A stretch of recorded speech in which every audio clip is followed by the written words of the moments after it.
Happy Monday, everyone. I hope everyone has an extra pep in their step from that extra hour of sleep. I know I do not, but perhaps there are some lucky folks on the call whose kid didn't wake them up at 6:30 this morning. I'm seeing some folks trickle in. We'll get started in just a moment. Happy Monday.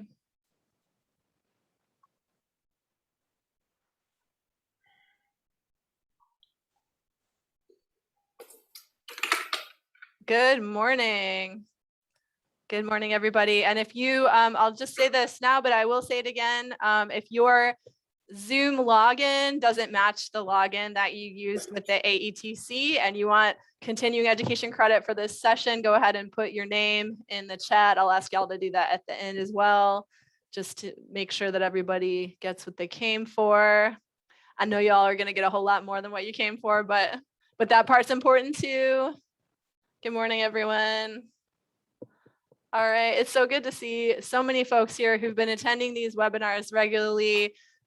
This is, not ideal that we're not in person, but it is 2021 and we wanted to get this information out. And I'm super excited to introduce you to our trainer today after I amble through some basics. But welcome, we are recording for those of you who are just arriving. Just some housekeeping. Feel free to use the chat at any time or the Q&A. I will be monitoring both of those and our trainer will be seeing them as well. Thank y'all so much for joining. Mandatorily, I'm going to read a disclaimer for y'all from our partners. Thank you so much to the Mid-Atlantic AIDS Education and Training Center. The Mid-Atlantic AIDS Education and Training Center does not endorse or recommend any commercial products, processes, or services. The representations and opinions expressed in this presentation are solely those of the authors and do not represent the views or policies of the MAAETC, the University of Pittsburgh, or its funding agencies. The staff and faculty involved with the planning of today's event do not have any conflicts of interest to disclose.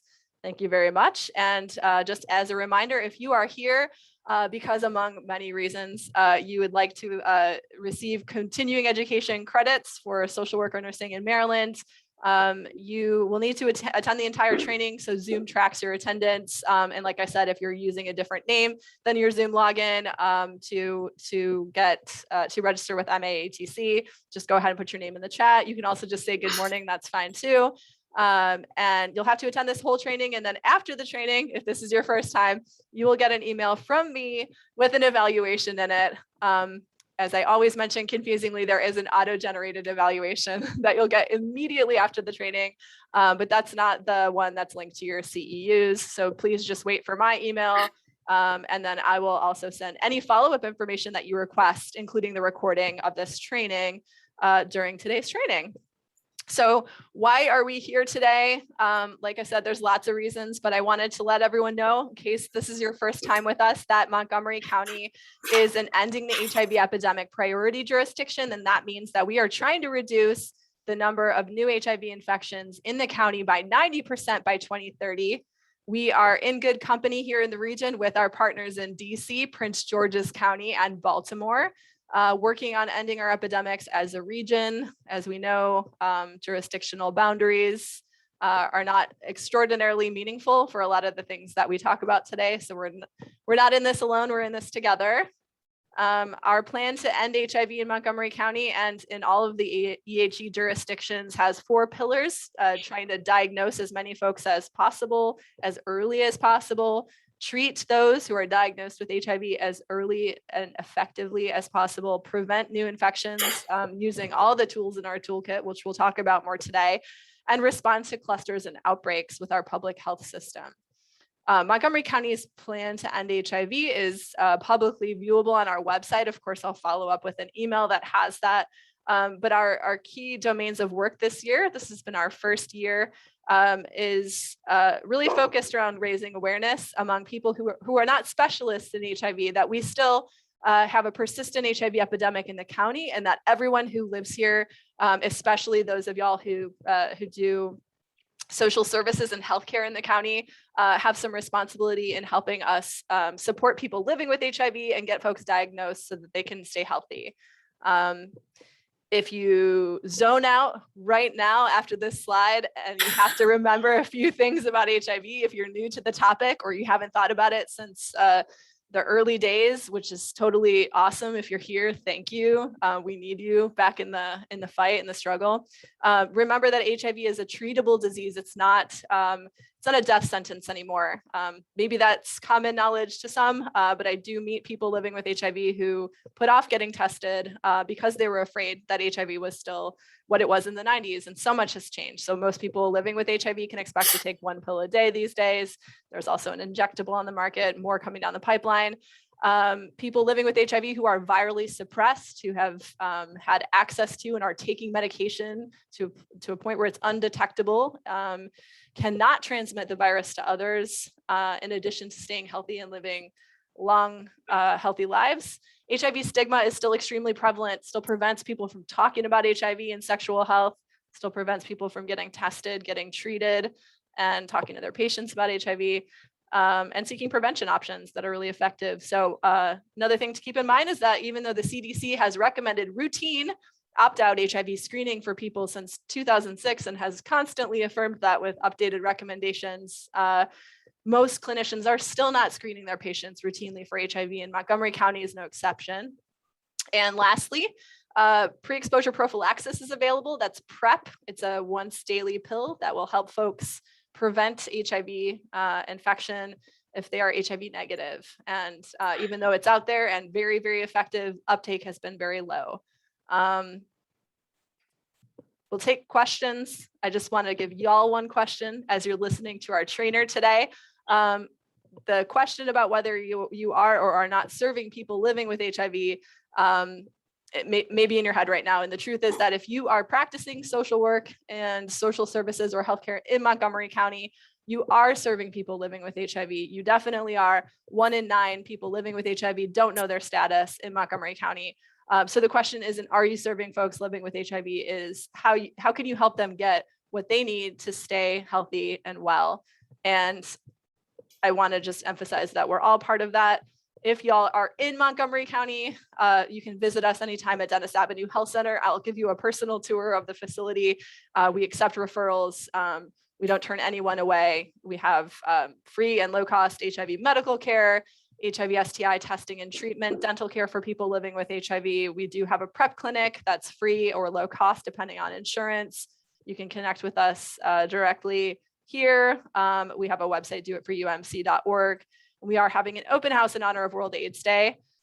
And that is coming up on World AIDS Day, which is the 1st of December from 5 to 7. So if you've always been curious about our facilities and want to give us a visit, and you want to have some snacks and meet our clinicians, meet our folks, we'd love to have you.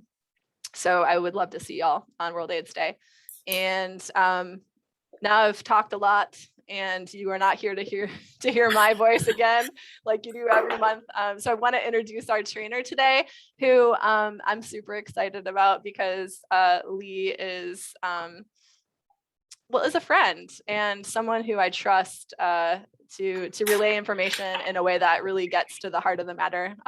So Lee Westgate is a board-approved clinical supervisor in the state of Maryland. He obtained his master's in social work at the University of Maryland School of Social Work and a master's in business administration with a focus on leadership and management at the University of Baltimore.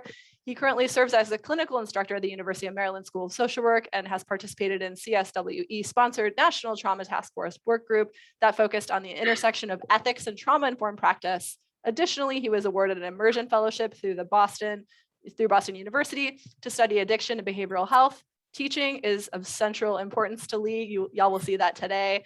As a faculty member in the University of Maryland School of Social Work's graduate program, he has received numerous teaching awards, including the Exemplary Faculty Member of the Year award, along with the Dean's Teaching Award for several consecutive semesters. He's been published in the Social Worker, the Journal of Employee Assistance, Infusion Magazine, Provider Magazine, and Social Work Today.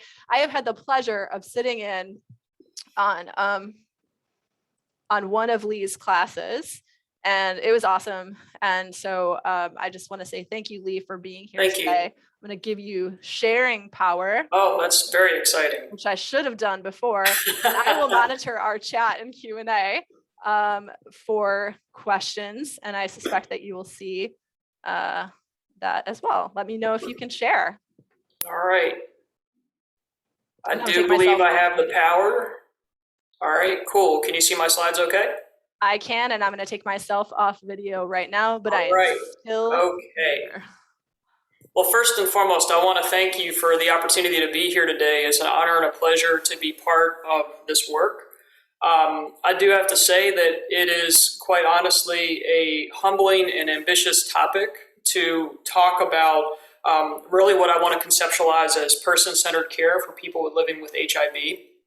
And so today we're going to talk a little bit more about some of the things that Emily referenced in terms of the opportunity, really at a high level, why we're having a session like this. I also just really want to acknowledge that I appreciate the volume of folks that are here this morning, given the fact that it's a Monday morning and this is how you've chosen to spend your time.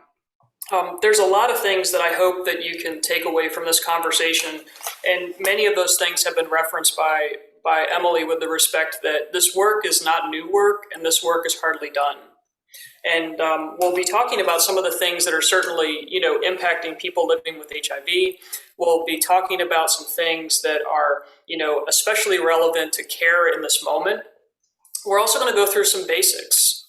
So a couple of things we're going to also aim to talk about is the relationship between the social determinants of health and HIV. So I want to take a moment just to see and do a little bit of checking to make sure everybody's oriented to the functions on Zoom. So please raise your hand, your virtual hand, if you've heard the phrase social determinants of health. Please raise your hand so I can get a sense of who's in the room and where our starting points are.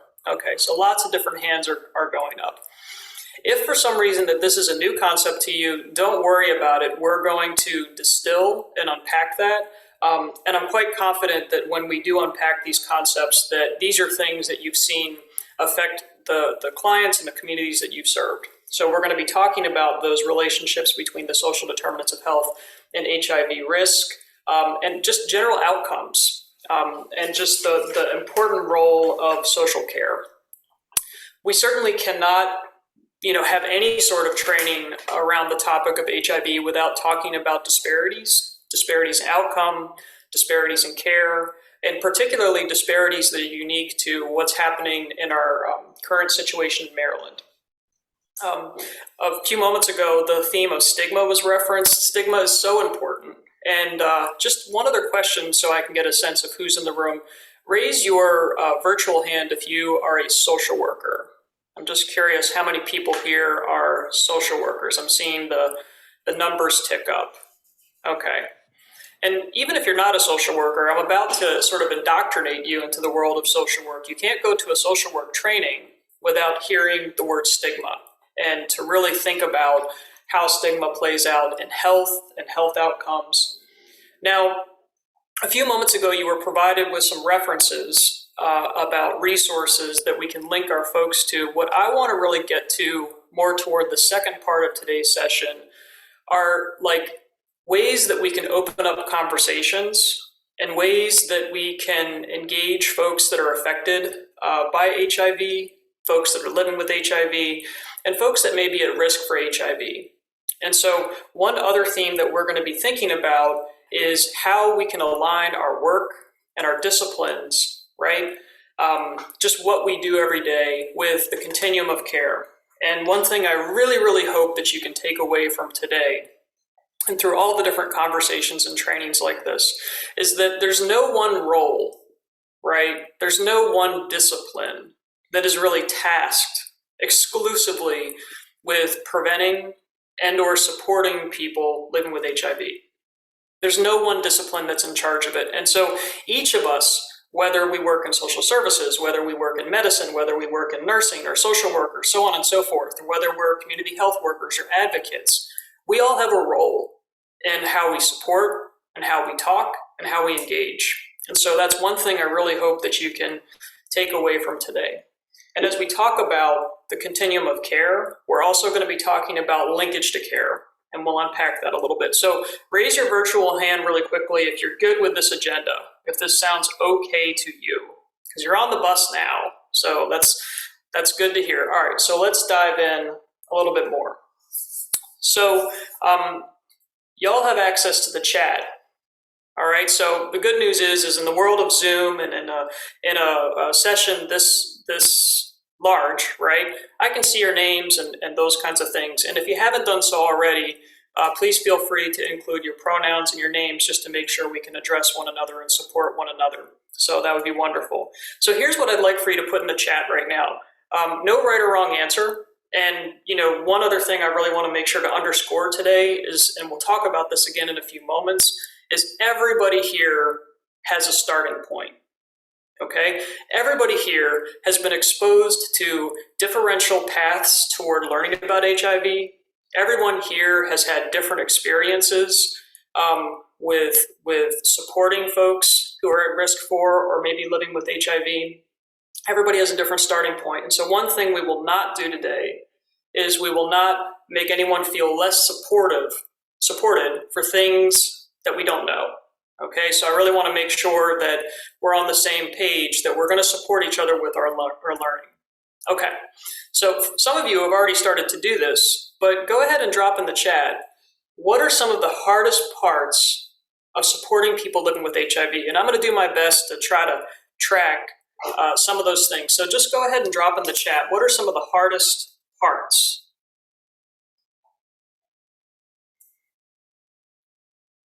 All right.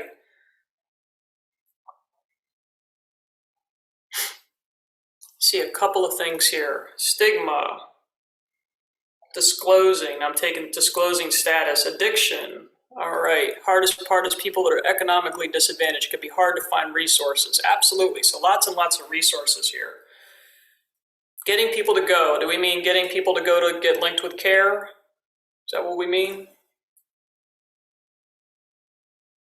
All right, and I'm also seeing clients hesitating to access care because of stigma, isolation, a couple of other great statements here, how to keep living and enjoying life, okay, really important. Denial, getting people to know their status, linking to care, missing several medical visits, so we see things like adherence. Isolation, I see that underscored a couple of times. That's really, really significant. I also see another reference here, seniors. There is a phenomenon called the Grain of HIV, which is super interesting and could be a good, I'm just gonna kind of give an acknowledgement to Emily. That might be even a really great future training for folks because, you know, HIV is not confined, right, to one particular age bracket. Okay, being comfortable with people about HIV in a sensitive way, so thinking about how we engage with folks. I'm just gonna call out a couple of other things. Okay, really, really great comment. Helping people to get services when they're struggling with other aspects of their life, getting people to accept their diagnosis. Is it fair to say, raise your hand if you agree with this, that this is hard work? This is hard work and this is emotionally taxing work. So one thing I'd also throw in there for consideration is that we also have to think about what we bring into the room, right? What we bring into the room, what we bring into the space. Now, Emily read you my very ridiculous bio, but let me just share a couple of other things to know about me so that you know kind of where I'm coming from in terms of this conversation. So a couple things to know about me. I am not exclusively an academic. I'm what folks might call a pracademic. A pracademic means that I have a good balance of doing the work firsthand in addition, right, to working on the academic side. And I've spent most of my career in healthcare from about 2009 until literally July of this past year. And my niche in healthcare was very much about supporting individuals with chronic and life-threatening illness across the continuum. And so most of my career has been spent having incredibly difficult conversations with patients in need of care. As a social worker, helping people to navigate all of the different barriers to care. And what we're going to talk about today are not just the seen ones, like transportation and so on and so forth, but the unseen barriers to care. And so one thing I saw just as a tickler to remind myself is someone mentioned the phenomenon of shame. I want to talk about shame because that's a really important thing that manifests in care and actually is infused with a number of the other themes that folks have referenced before. So we're going to hold on to that. So healthcare has really been a core part of my career. You already know I teach. Teaching is really important to me. I work, as Emily mentioned a moment ago, as part of the Mid-Atlantic AIDS Education and Training Center. And so I've been doing this for a number of years. I also spent a good part of COVID doing, of course, what any social worker would do during COVID, was working on a grant that was specifically focused on taking the lessons learned from the HIV epidemic and applying them to COVID. And one of the things that's really interesting in this moment is there's so much overlap between what folks have had to go through historically during the HIV/AIDS epidemic and what folks are going through now related to COVID. But let me add one other thing as part of my bio. I'm also somebody who's been personally touched by HIV. I've had a very close family member that was unfortunately a casualty of the early AIDS epidemic. And that was in large part why I went into this work and why I feel it's so important, right? When you have both that professional experience and that lived experience, to go to other professionals and let them know two things. Two things that I think that you should hold on to is that, one, HIV is a preventable, treatable, chronic disease. And two, that we all have an opportunity to prevent the outcomes that we're all bearing witness to, right? There's a challenge and there's an opportunity. And so that's what I'd like for us to talk about today. So, as I mentioned before, everybody has their starting point. Okay, so I'm going to ask you to do something that typically we don't ask when we do trainings. I want you to actually take out your cell phone, okay? And what I'd like for you to do is I've prepared a couple of QR codes for us to do together, okay? So here's what I want you to do. I would like for you to take your phone, and I want you to scan it over this QR code. And I know that you all probably know how to do this because we've been living in COVID and this is how we get our menus in restaurants now. And what I'd like for you to do is scan this QR code, and I just want you to respond. How is HIV seen in your community? These are all de-identified responses. I'm not going to see what people say, what people input into this, but take a moment and type in, what's your initial reaction? How is HIV seen in your community? And you don't have to clarify, where you are, but what are we surrounded with?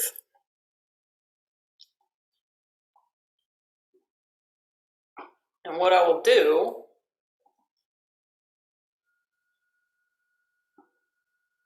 is we'll see what shows up.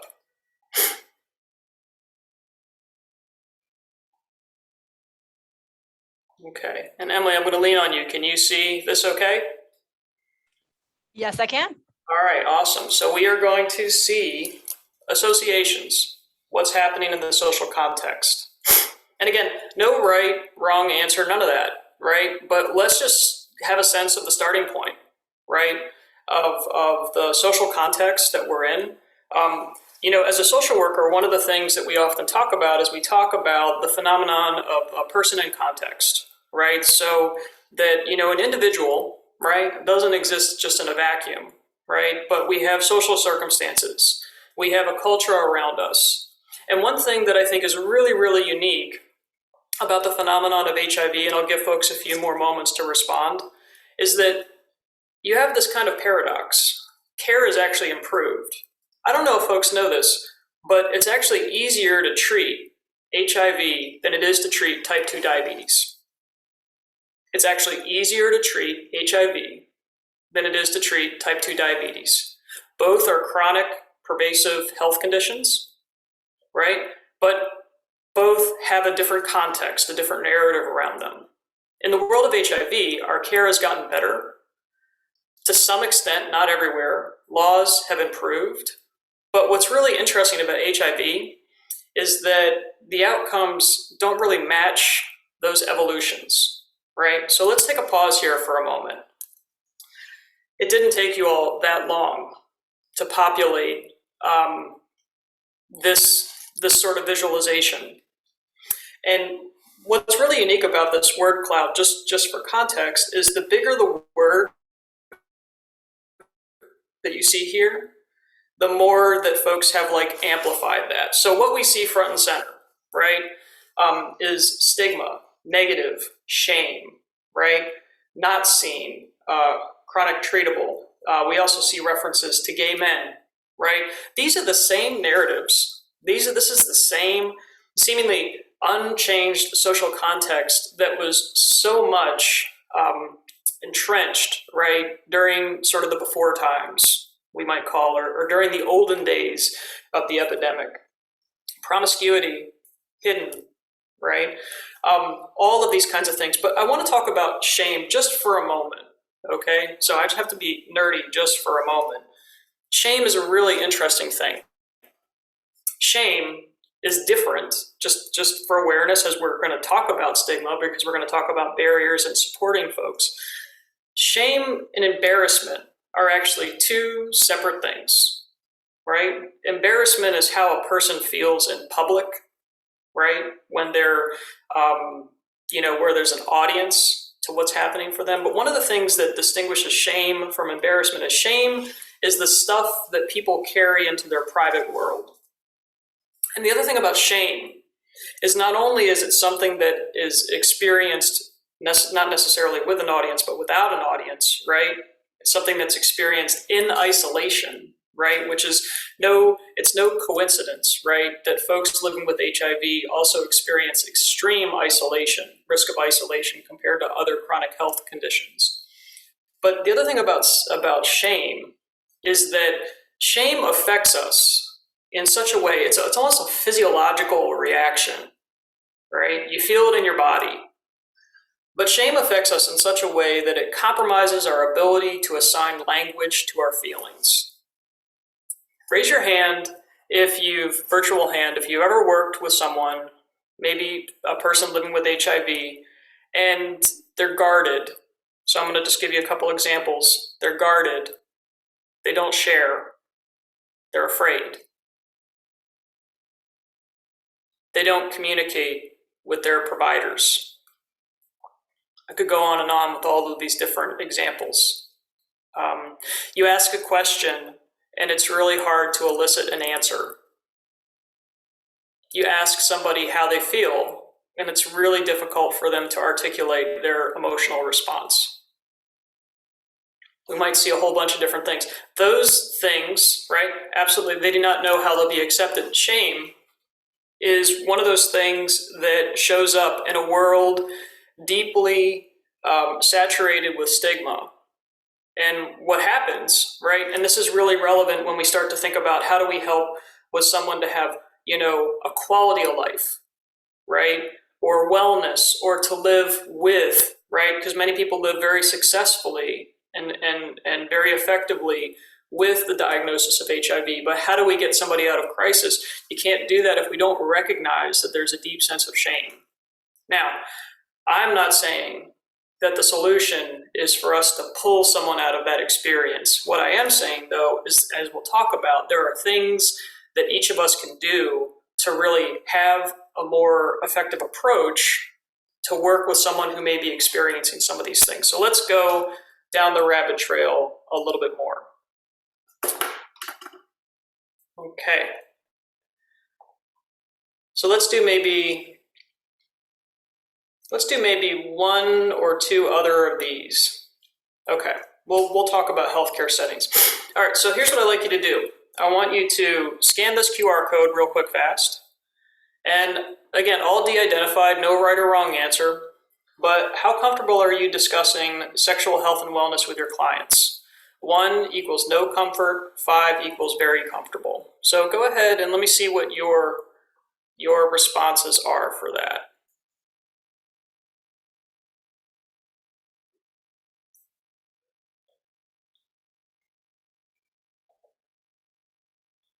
If you want to go ahead and drop that in or use the QR code, let me put it up again a moment ago.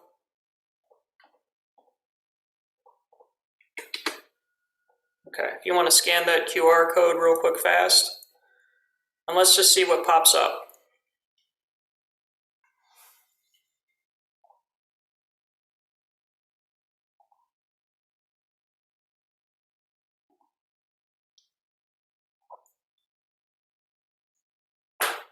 And again, no right or wrong answer, but let's just see how the responses go.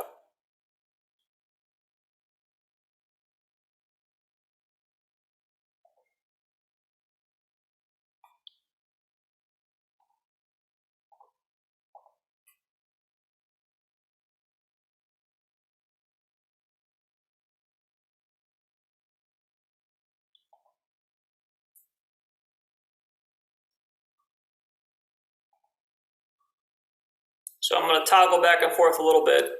So I see a couple things in the chat, and then I'm just going to also put up what folks are showing in this place too.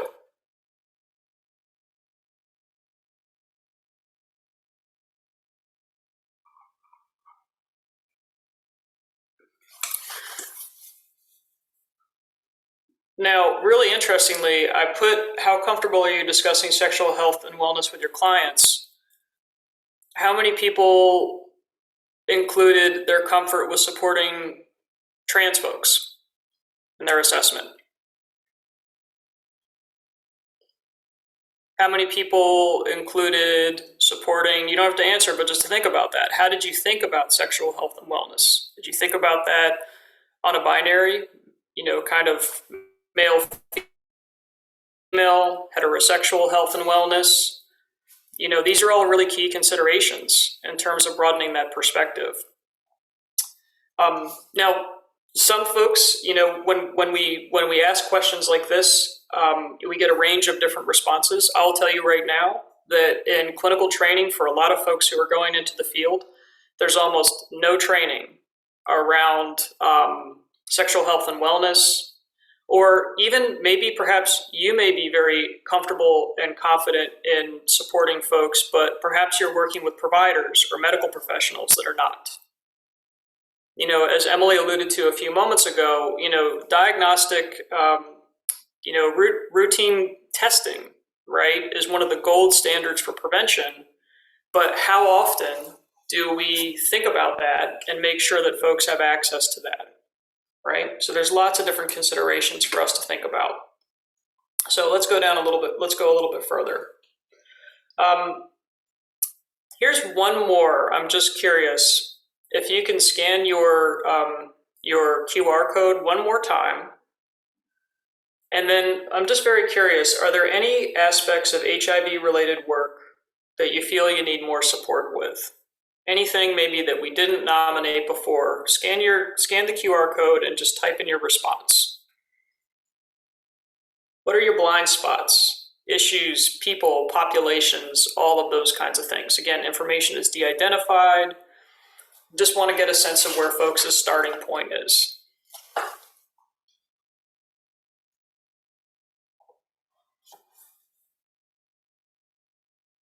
I see a lot more with resources. That seems like a really profound pain point for a lot of folks. Just making sure that folks have resources. I see that again. Trans community.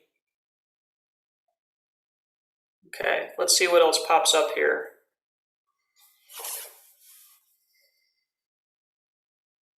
The science of HIV, talking about sexual behaviors in a way that patients can understand.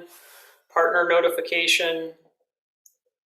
All right, so lots of different things that we have to think about. Now, that's super helpful just as we kind of think about these things together.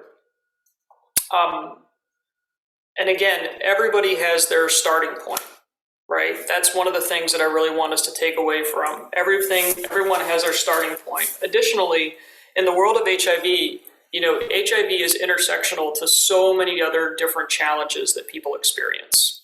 So thank you for participating in just kind of that pulse check, just to get a sense of our starting point. And again, that's what I really, really want to make sure that we emphasize.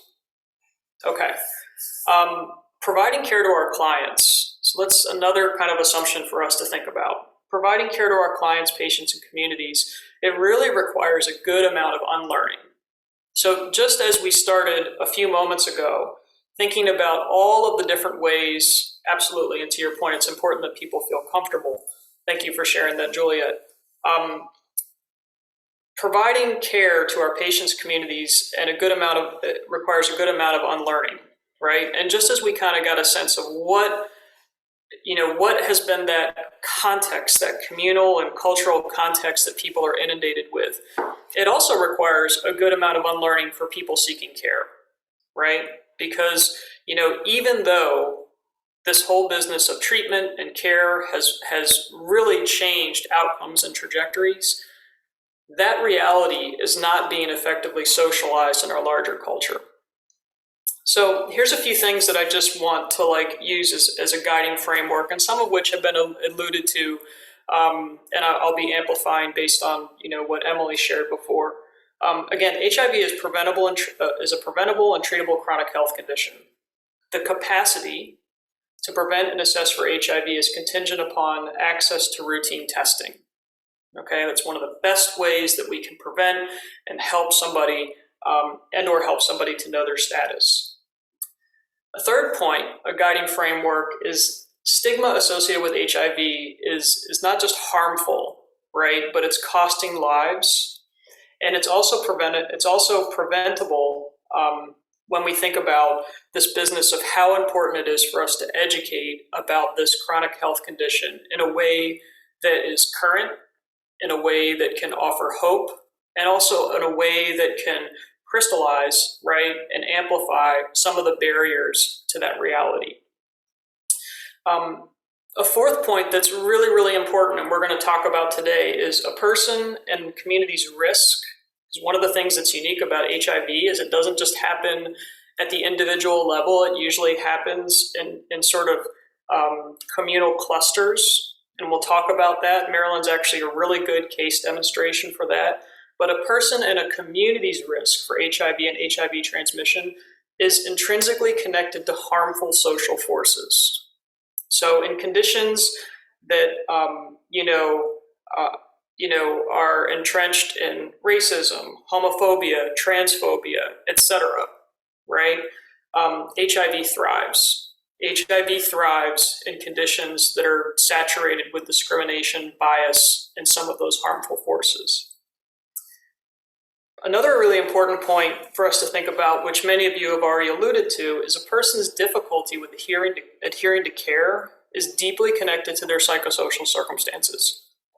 Now, just as there's shame, right, surrounding HIV status or the potential for HIV, there's equal shame that people experience around their psychosocial circumstances.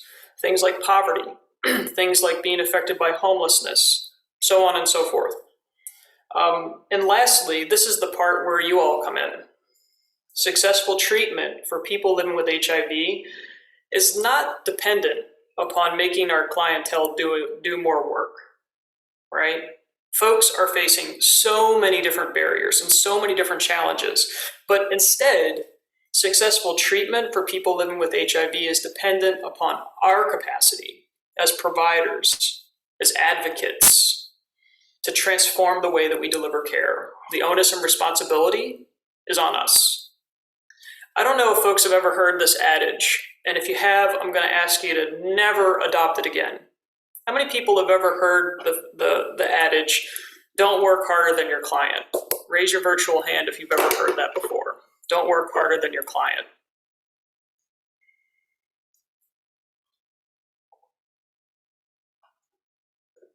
Of course. All right, so lots of people put their hands up.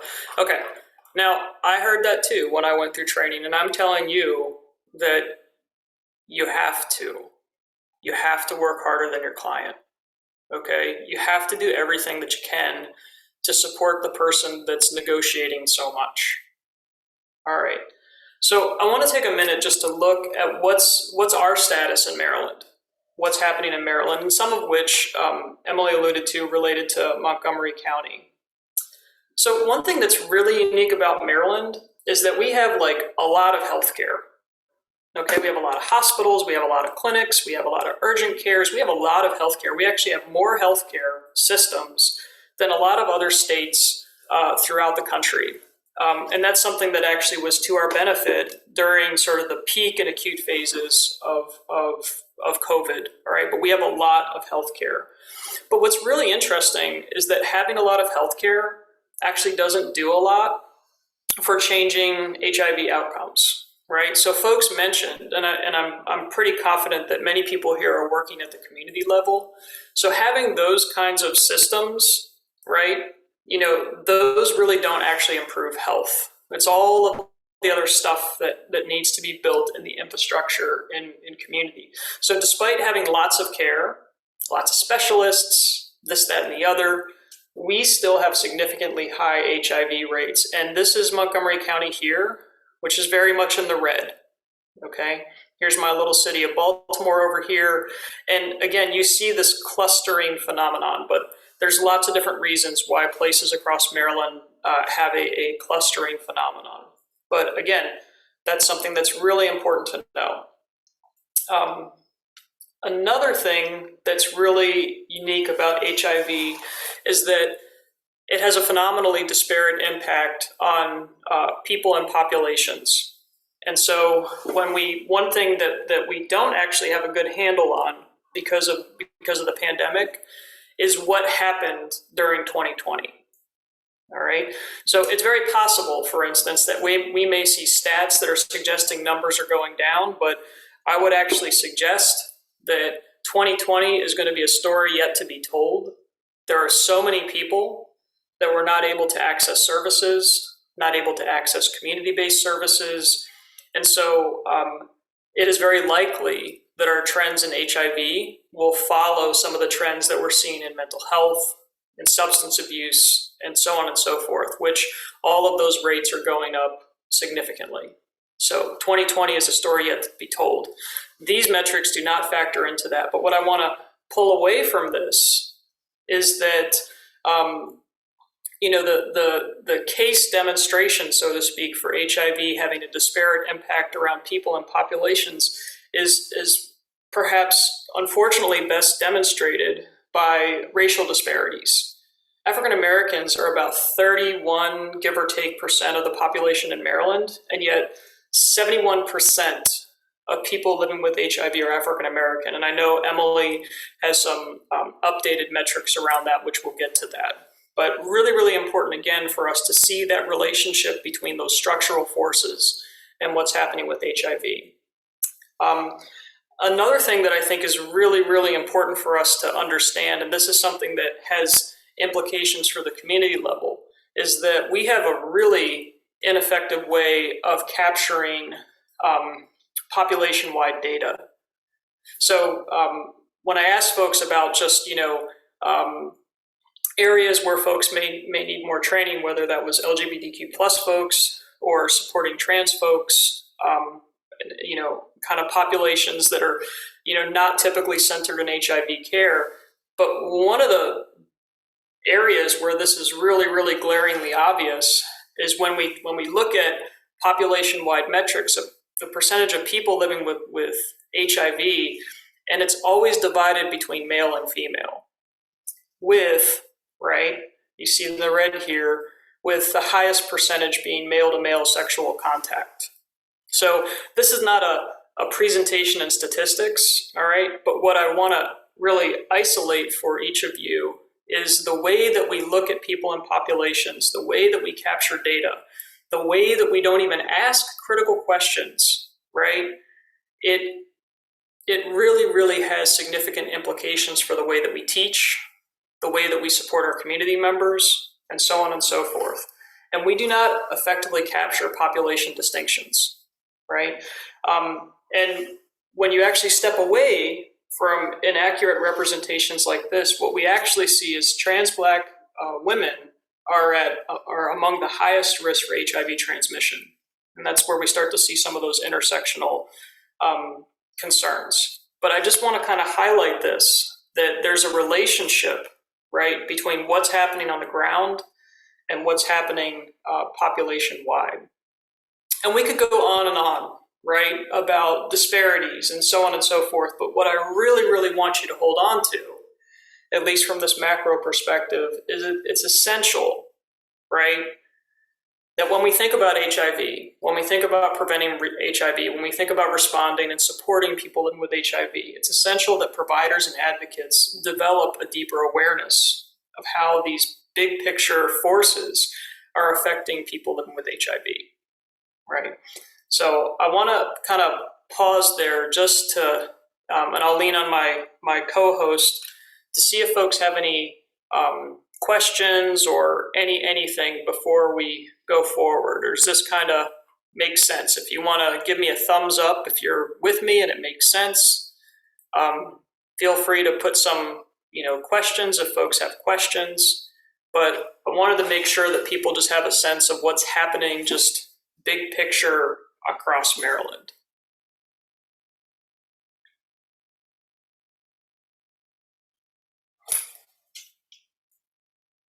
All right, got a couple of make sense, good stuff. All right.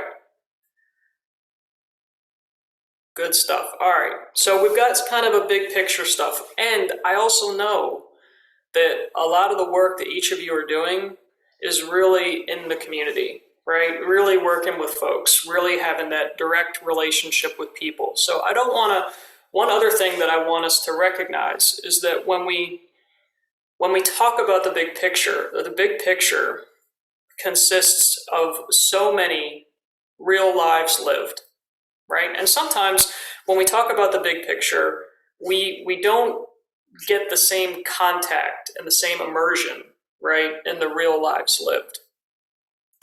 So similar to sort of the framework that Emily shared a little bit before, just like the Montgomery County Health Department kind of has a framework. And the grant that I work on, we also talk a lot about this care continuum, right? That ranges from diagnosis to linkage to care, to receipt of medical care, to being retained in care, and to hopefully achieving viral suppression, right? And really hopefully getting to this other side beyond the crisis of helping someone to live their best life. But even though we have kind of this continuum, right? It's easier said than done to help someone to navigate through what is a very, very complicated continuum. One thing that Emily alluded to is that there's been this persistent gap, right? This persistent gap between people, who are unaware of their status, right? So even before entering into this continuum, we have to do something super upstream here. And that really requires that we think about how we engage, how we identify risk, how we develop relationships, how we do everything possible to remove a little bit of the fear and anxiety that goes along with that.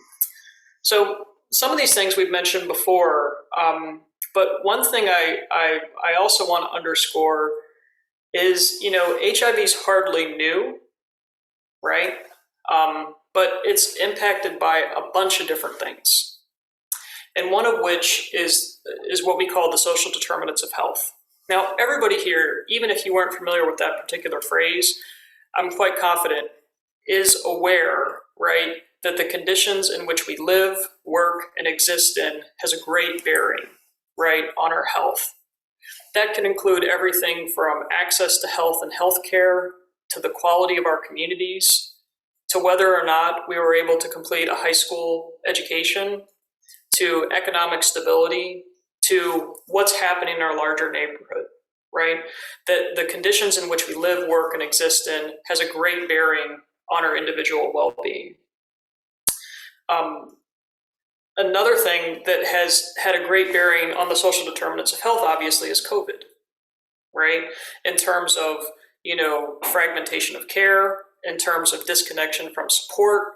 A lot of HIV-related programs, one of the great benefits and wonderful things about HIV-related work is it's very much an interprofessional approach to care. We understand that wraparound care, addressing social needs and financial needs and clinical needs and housing needs and so on and so forth improves an individual's care outcomes. But when COVID hit, that social support was disconnected for so many different people, right? So again, this is a story that's yet to be told, but I really want to underscore that there's lots and lots of different things that have a bearing on care. So here's what I would like to do. I'm going to give you a little case study, okay?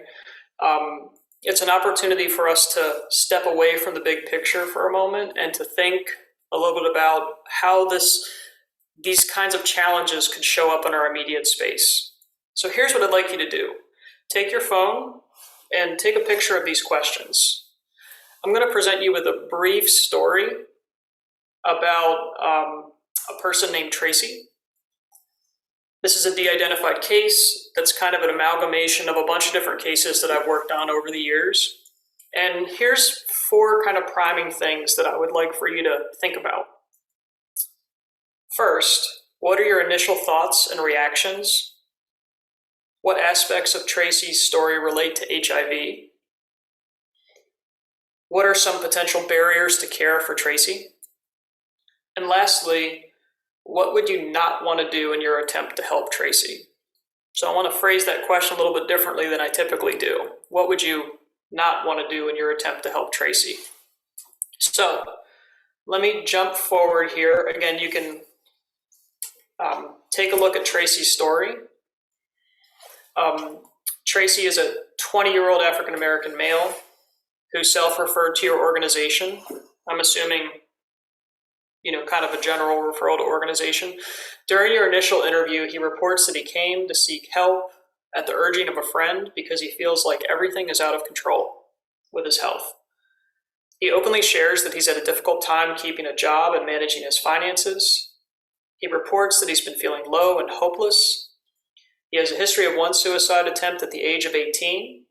He did not share any more details about this event. He reports that he finds himself drinking more than usual. He discloses that he's been smoking more lately, 1 to 1.5 packs of cigarettes per day. He also reports periodic illicit drug use. In addition to marijuana use, he's experimented with cocaine, which he periodically uses a few times per year. When you inquire about his overall health, he reports that he's not been to a doctor for the past year. When asked about his relationship status or sexual activity, he hesitated, paused, and eventually reports that he is not in an exclusive relationship, but is sexually active with other men. Tracy says, "I know who I am, I just can't really say it out loud." Lastly, when asked about social support, he reports that he's estranged from his family and would only say, "It was a really hard household to grow up in, so I couldn't stay." He shares that he has acquaintances, but only one close friend, the one that suggested that he seek help, that he can rely upon and trust. So a lot's going on with Tracy, but I want you to take a few moments. I want you to think about initial thoughts, reactions. You can kind of, jot them on some paper in front of you, and we'll debrief in a moment. What aspects of this story relate to HIV? And what are some potential barriers to care? And what would you not want to do in your attempt to help Tracy? So I'll give you a few minutes, and then we'll kind of think through this together.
take a few more moments.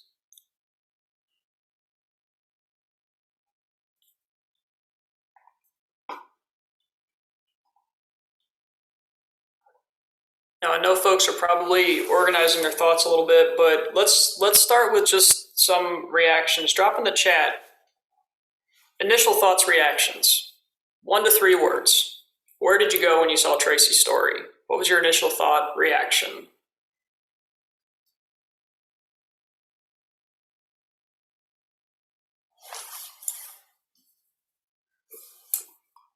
Okay. Must have taken a lot for him to come to the doctor. No joy, depressed, unhealthy coping. And again, initial thoughts and reactions, it's kind of like when we do our clinical training, right? We talk about what's our gut reaction, what's our go-to place, common to my culture. Absolutely. So really interesting just in terms of where everybody kind of started. We also see limited support, self-medicating. Okay. A lot going on. Hard to know most urgent need. Yeah, what's the first need? Need support. Things seem chaotic right now. I would want to assure him that we can find help. Not comfortable with talking to others, so we see a lot of other things. Couple of other reactions. What else? What's our first go-to place? What are you worried about? Nervous. Okay, so thank you for sharing that, Anthony. So just the nervousness, the concern, right? So when we work with, I think so many good points in terms of initial thoughts and reactions. When we work, I think sort of the first process piece that I really want to hold on to is when we're working with someone who has so many seemingly competing needs, right? And raise your hand if you felt like there's just so many things going on, I don't know what's first, right? So when somebody has so many competing needs, one of the things that happens within the helping professional, right, is, just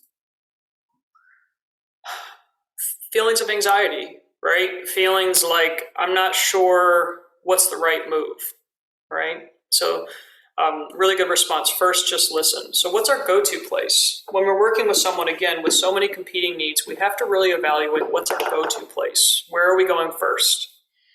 When we're also working with someone with so many competing needs, we want to be cognizant that we're not driving the proverbial bus, right? So one of the other things that we can see related to Tracy's story, right, is the feeling of the feeling of hopelessness, along with helplessness, or, I don't want to insert that, but the sense of just don't have a lot of hope. And that makes somebody extremely vulnerable, right? And when we're the helping professional, like whether we recognize it or not, we have a lot of power in that relationship. And so we want to be very cognizant of how we give power to our clients, how we give a space for people to process and to talk and to make meaning, right? So I really love that first go-to place. First, just listen, right? Let me ask a second question. What aspects of Tracy's story relate to HIV? So really great in terms of those initial gut reactions. Where's our go-to place? This is a training, though, about HIV and HIV prevention and related care. How does Tracy's story relate to HIV? Because if you work in social services, any kind of social service setting, folks are accessing care and support through social services typically because they have competing and differential needs, and that it's not easy to navigate independently, right? But thinking about this, what aspects of Tracy's story relate to HIV? And I'll flip to that just so we see this again. And again, no right or wrong answers, but drop in the chat what you see.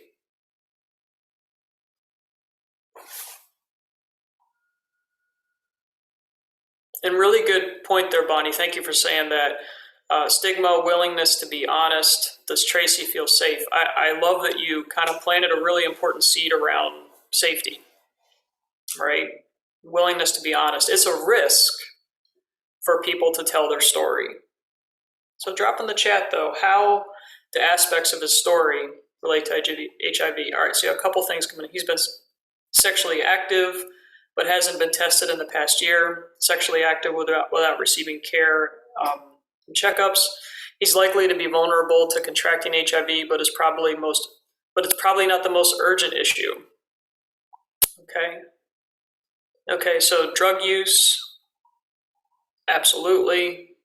There's a couple of other deeper things too. Polyrisk, same-sex multiple partners.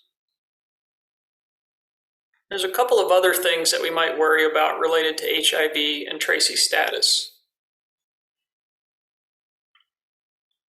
So good question, Bonnie. We actually don't know, right? We don't know what his sexual orientation is. And to your point, Emily, too, mental health and substance use disorder increases risk. Absolutely. There's a couple of other things too. I'm wondering if we can go a little bit, think a little bit about some of the social determinant of health factors that could put him at risk.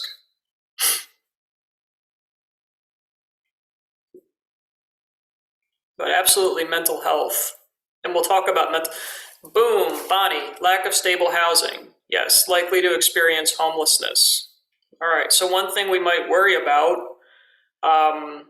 is, is there any potential, this is a deeper conversation, but is there potential for survival sex, right?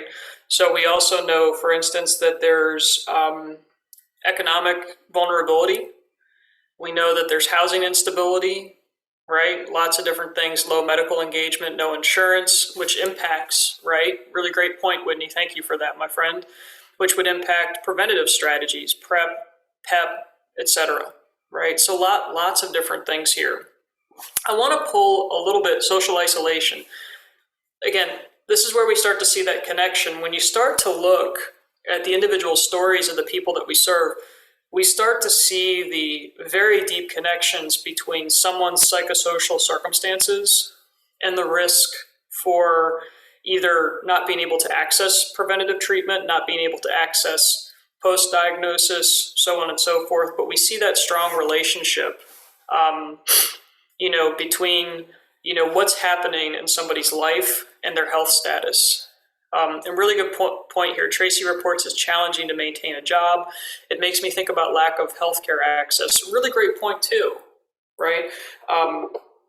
Certainly one thing that a lot of our folks really struggle with, right? It may not even be the desire, right, to access care, but it may also just be the inconsistencies or the discontinuity in insurance access, right? So many different systems for Tracy to navigate. So really, really good point. So give yourselves a virtual high five. So those are really, really good points.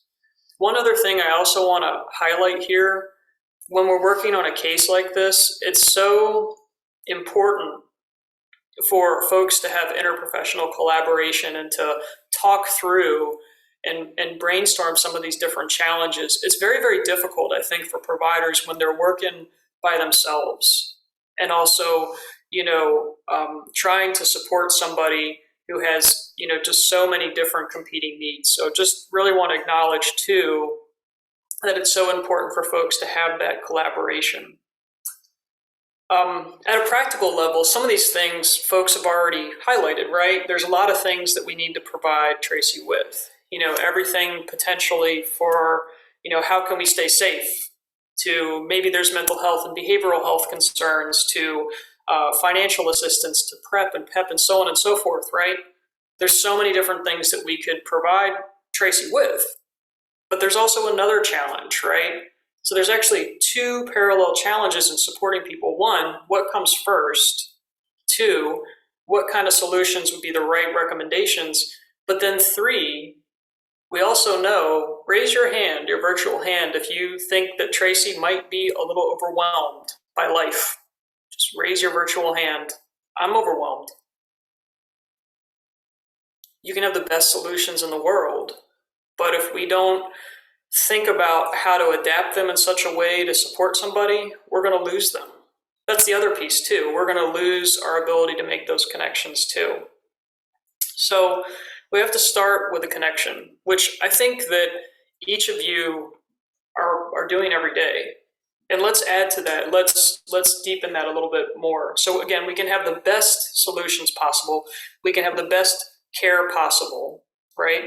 And we have to think about how do we customize this in such a way that's accessible to the person without overwhelming them further.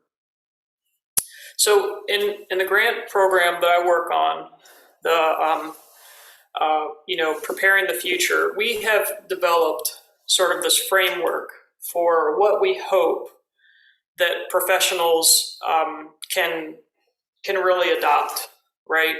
We talk about theoretical frameworks. We talk about some of the things that we talked about already.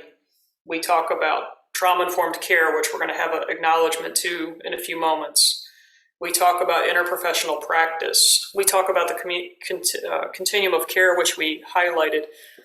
The other thing I also want to call out is we also talk about person-first language. So you may have noticed that I've used the phrase people living with HIV, right? Or people living with addiction, or people that use drugs, right? Person-first language is a really important component to changing the culture of our care.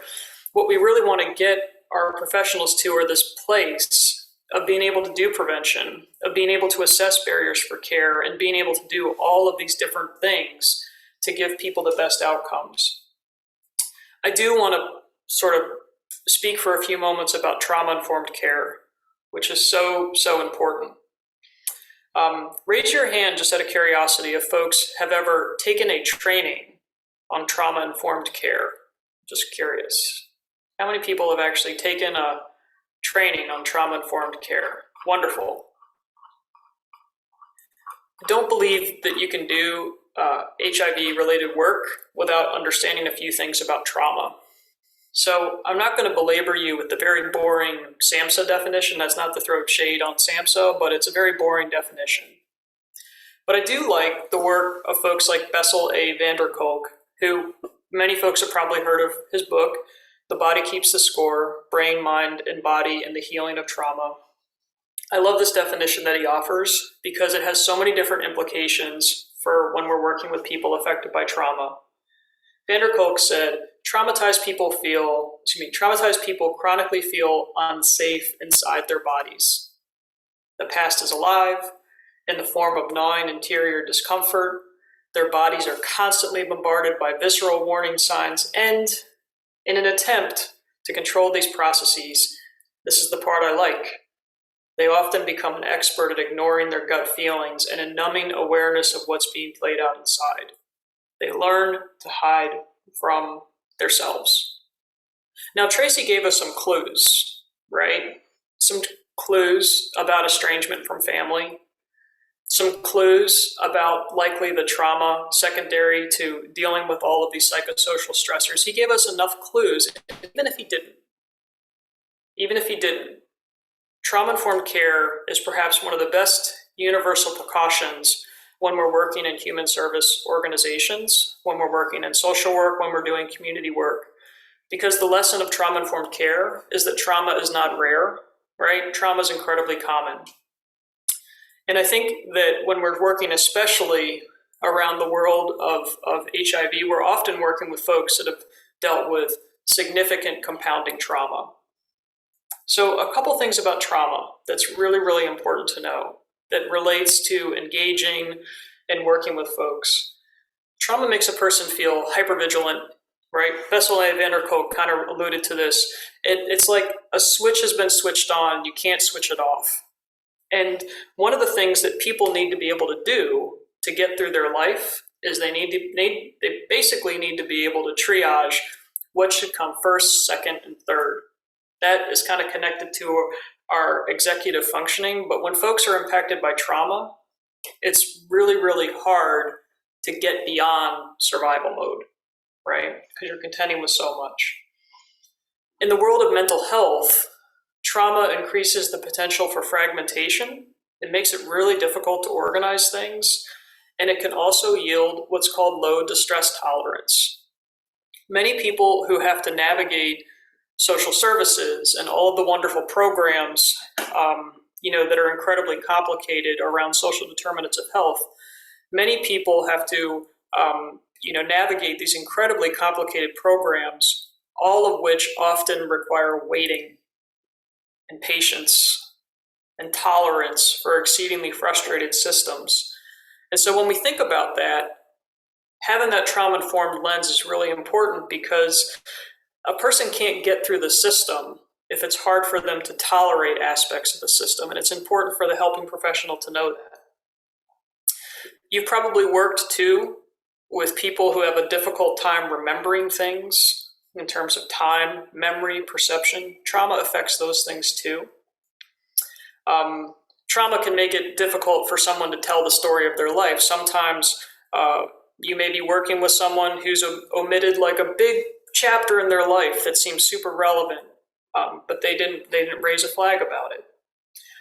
It can also make it really difficult for someone to attach, connect, and be seen, which is just an elaborate way of saying trust, right? When we're doing work with folks affected by complex trauma and trauma like this, we need to know that trust is earned and it's not given, right? We have to earn it, and we have to take care of it, and we have to make sure that we're keeping somebody safe through that helping process. But here's another thing that's really important, and maybe this is one of the barriers that will affect Tracy and Tracy's story. So again, Tracy has a lot of signals that he's provided that he has trauma, and trauma-related behaviors, thoughts, and actions are directly derived from personal lessons learned about how to survive, right?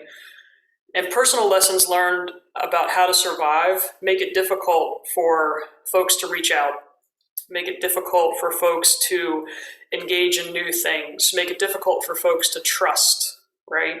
And so much of the care that we provide, particularly HIV-related care, really demands a high level of trust, especially when we think about the stigma that's so intricately connected to this phenomenon.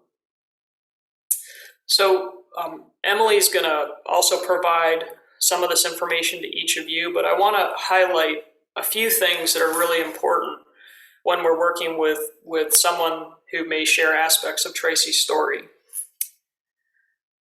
When in doubt, and we don't know how to prioritize what comes first, and I think some folks really responded well in their initial reaction, the first goal is, how do I make this person feel safe? Right? How do I make this person feel safe, stable enough for us to work together? How do I provide somebody with signals, right, and indicators that I'm trustworthy and I'm going to be transparent, right, with what I do? How am I going to provide this person with indicators that we're going to work together, right, in a partnership, right, and I'm going to be cognizant of the power that I hold in our relationship? How am I going to make sure that there's empowerment, voice, and choice? So much of our healthcare system and aspects of our care system do not put our clients and patients in the position of being experts on their own lives, right? So how do I really recognize that Tracy, even if in a phenomenally vulnerable position, is an expert on his own life? Another thing about trauma-informed care, which I really appreciate recognition of it in some of the comments so far, is that trauma-informed care also recognizes there's cultural dimensions, there's historic dimensions, there's gender dimensions, right, and so on and so forth. And that feels really, really important for us to hold on to. Let me just jump ahead really quickly. Tracy's story, a few other things about Tracy's story, is that his story exemplifies so many complex factors, one of which is something called minority stress, which is really the stress that's resultant from individual experiences with structural stigma. And put another way, it's the experience of systematically based consequences for being one's true self. All the more important for us to do everything that we can to think about what we bring into the room, to think about how we formulate rapport and relationships, and to think about how we can help him to feel safe. And this is just, if folks have studied trauma before or taken, a trauma course before, you certainly have probably also heard of the ACE study, which is the Adverse Childhood Experiences, which really draws a strong connection between what happens in early childhood and how that relates onto, into someone's outcomes as an adult. And one of the reasons I mentioned this is that among one of the many different outcomes that's connected to early childhood trauma, one of the many outcomes is that early childhood adversity and trauma has also a relationship to HIV outcomes, right? So this is where we start to see the connection between, Tracy's story, between some of these larger forces, and between how we need to think differently about all of the different dimensions of prevention. Adversity, right?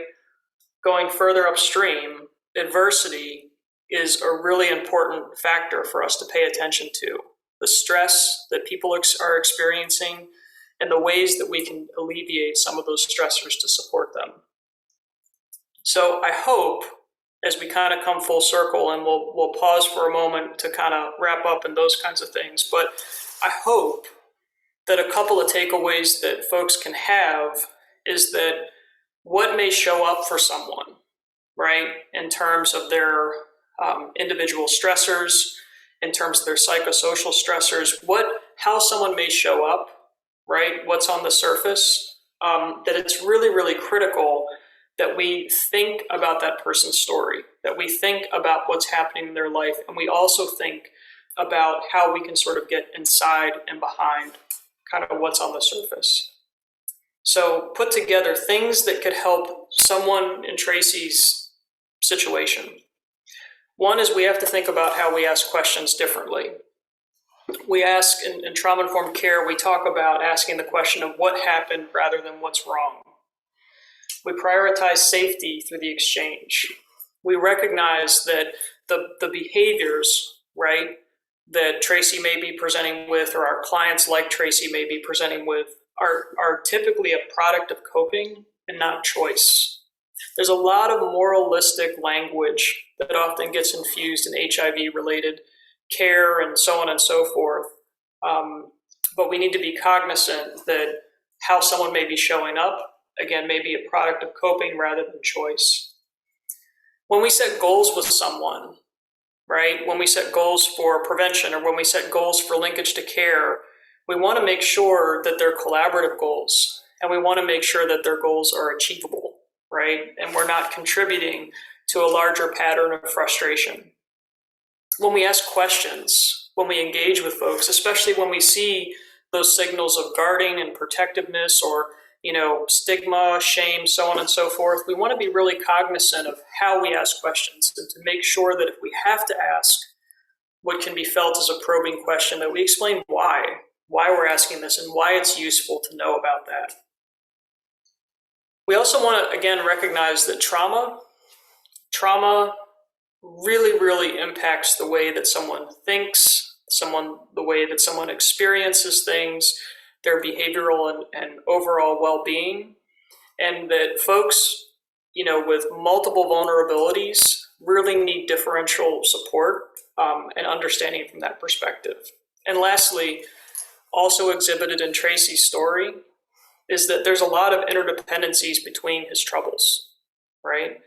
It's not enough to just link him to testing, right? There are practical needs that we also have to address that can really, really emphasize, how we can be helpful to him, that can really emphasize that we're hearing what's his most significant priority and concern. So we want to be really cognizant of the interdependencies between all of these different challenges. So I know we're running tight on time, but I want to kind of pause there just to see if folks have any questions, thoughts, anything. I want to thank you all for the opportunity to hang out this morning. And thank you, Emily, for putting that together, just for us to have kind of what always feels like a super crash course and really important stuff. But I really appreciate the energy in this virtual space, and just that this is how you chose to spend like your Monday morning to think about how we can better care for our people. If anyone has a question and doesn't want to type it in the chat, if you want to go ahead and raise your hand, yes, you'll get the recording, absolutely. And I can I can allow you to talk if you'd rather verbally ask a question. Okay, I'm going to, Bonnie has a question. Bonnie, feel free to start talking. Hi, this is Bonnie from Howard University. Thank you, Lee and Emily. I'm wondering if you could talk a little bit more about the impact of historical trauma on someone like Tracy. I really appreciate you compiling the case study. Mhm. Really, it's like a really impactful case study. But can you talk a little bit about your work with the historical trauma when it comes to healthcare, relationships, family, all of that? That's a really good question. It's a very broad question. I might pick, if it's okay, Bonnie, I might pick an example that's a little bit adjacent to Tracy's story. Sure. But one phenomenon that we talk a lot about in our interprofessional program is we talk about the relationship between the phenomenon of mass incarceration and HIV. And I think that when we think about the mass incarceration as an iteration of historical trauma, and how it affects HIV outcomes and how it affects access to care, how it also affects or how it also relates to neighborhood composition, distribution of resources, and things of that nature. But the other piece that also, it's a really good question. The other piece that comes up a lot is, I would also say the relationship between historical trauma, iterations of institutionalized racism such as that, and narrative making around HIV. Okay, so when we talk about, for instance, and let me know if this helps kind of get to part of your question, Bonnie, but also the narrative that becomes created around communities and populations in HIV. And what I think is really particularly detrimental amongst all of the different aspects of that is that we end up having very incomplete narratives of what's happening within a given population without adequately and effectively underscoring how oppressive social forces are driving those outcomes, right? And I think a lot about that. So I was born and raised in Baltimore. And similar to what we see in all of the wonderful maps we talk about in epidemiology, right? In Baltimore, we also see specifically very strong, really significant density of populations of folks living with HIV. And what we also don't often overlay enough with that is how housing policy and access to resources and so on and so forth has such a strong relationship with what we're seeing on the community level. And I think that, in the world of HIV, historically, it's been kind of, unfortunately, seen as kind of an individualistic phenomenon. But the reality is that there are so many different social forces that are driving these outcomes in terms of access to resources and so on and so forth. And when you get to this point then of the individual, right, who has inherited this whole constellation of challenges, access to care actually means something different, right? It's not just about, do I want to get care? It also becomes, do I want to trust a system that has not held my well-being, has not centered my well-being? And I think that that's where thinking about that bigger picture is so important for providers, because we're at such a significant point where we have to get out of this very rudimentary medical model and to think very much beyond about what has historically been happening at the community level and how meaning making around a disease process has really shifted. And for so many communities have had to, support, kind of have not benefited from the structural support that other communities have, right? So I think that if we don't think in a much more sophisticated way about what it means to access care, then we become really dismissive, right, of all of these really, really essential components to somebody's lived experience, but that lived experience is much bigger than that one lifetime. So I don't know if that kind of helps to address some aspects of the question. I think it's a really, really important question to think about in terms of those contextual and cultural and historical factors.